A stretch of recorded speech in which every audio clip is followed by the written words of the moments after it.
बिस्मिल्लाहिर्रहमानिर्रहीम। रब्बी ज़िदनी इल्मा, रब्बी ज़िदनी इल्मा, रब्बी ज़िदनी इल्मा। अस्सलामुअलैकुम dear students, दारिया एकम school कोरी town Islamabad में आपको खुशामदीद कहते हैं।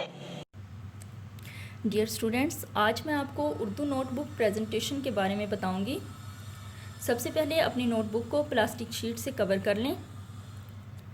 Open your notebook, first page. यहाँ पर स्टूडेंट्स सबसे पहले आप अपना नाम लिखेंगे, क्लास लिखेंगे, इसके बाद मजमून और मोबाइल नंबर लिखेंगे। ये सब लिखने के बाद नेक्स्ट पेज पर आ जाइए। नेक्स्ट पेज स्टूडेंट्स आप अपना फर्स्ट टर्म के हवाले से डेकोरेट करेंगे और इस पर फर्स्ट टर्म 2020 लिख देंगे। इसको आप अपनी मर्ज़ी से अपने आइडियाज़ के मुताबिक जो है डेकोरेट कर सकते हैं। Next page title page. आप अपने लेसन की मुनासबत से टाइटल पेज बनाएंगे। जैसे कि हमारा फर्स्ट लेसन हम्द है, हमने उसी मुनासबत से इसका टाइटल पेज बनाया और इस टाइटल पेज में कोई भी हम्द या शेर भी आप यहाँ पर ऐड कर सकते हैं। सो स्टूडेंट्स हमारे नेक्स्ट पेज पर आइए। नेक्स्ट पेज पर हमारे जो है सबसे पहले आपने मार्जिन लाइन लगानी है। मार्जिन लाइन लगाते हुए आपने इस बात का ख्याल रखना है कि उर्दू में हमेशा मार्जिन लाइन राइट साइड पे लगाई जाती है। इसके बाद आप तारीख़ लिखेंगे।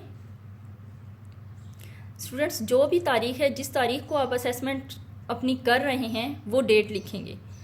जैसे कि यहाँ पर डेट जो है वो लिखी हुई है 2 जुलाई 2020। इसके बाद आप दिन लिखेंगे और दिन भी जिस दिन को आप असेसमेंट अपनी कर रहे हैं वही दिन लिखेंगे। यहाँ पर सवाल नंबर 1 दरमियान में आप सवाल नंबर 1 लिखेंगे, अल्फाज मानी लिखें। सवाल नंबर 1 हमारा है अल्फाज मानी लिखें। इसके बाद हम अल्फाज मानी की लाइन जो है वो सेंटर में लगाएंगे। एक साइड पर अल्फाज लिख देंगे और दूसरी साइड पर मानी लिख देंगे। पॉइंटर से इस क्वेश्चन को इसी तरह हम सॉल्व करेंगे। इसके बाद स्टूडेंट्स जब ये क्वेश्चन हमारा कंप्लीट हो जाता है तो हम इख्तितामिया लाइन लगाएंगे। यहाँ पर इख्तितामिया लाइन लगाने के बाद सवाल नंबर 2 लिखेंगे। सवाल नंबर 2 हमारा है अल्फाज के जुमले लिखें। अल्फाज के जुमले लिखते हुए आपने इस बात का ध्यान रखना है कि इसकी लाइन जो है आपने अल्फाज वाली लाइन में कम फासला रखना है और जुमलों वाली लाइन में ज़्यादा फासला रखना है। जैसे कि अल्फाज मानी जब हमने लिखे थे हमने लाइन जो है सेंटर में लगाई थी पेज के, लेकिन यहाँ पर हम लाइन जो है अल्फाज वाली साइड पे कम फासला रखते हुए लगाएंगे। इसी तरह आप एंडिंग लाइन लगाते हुए इस क्वेश्चन को कंप्लीट करेंगे। अपना बहुत सा ख्याल रखिएगा। फी अमान अल्लाह।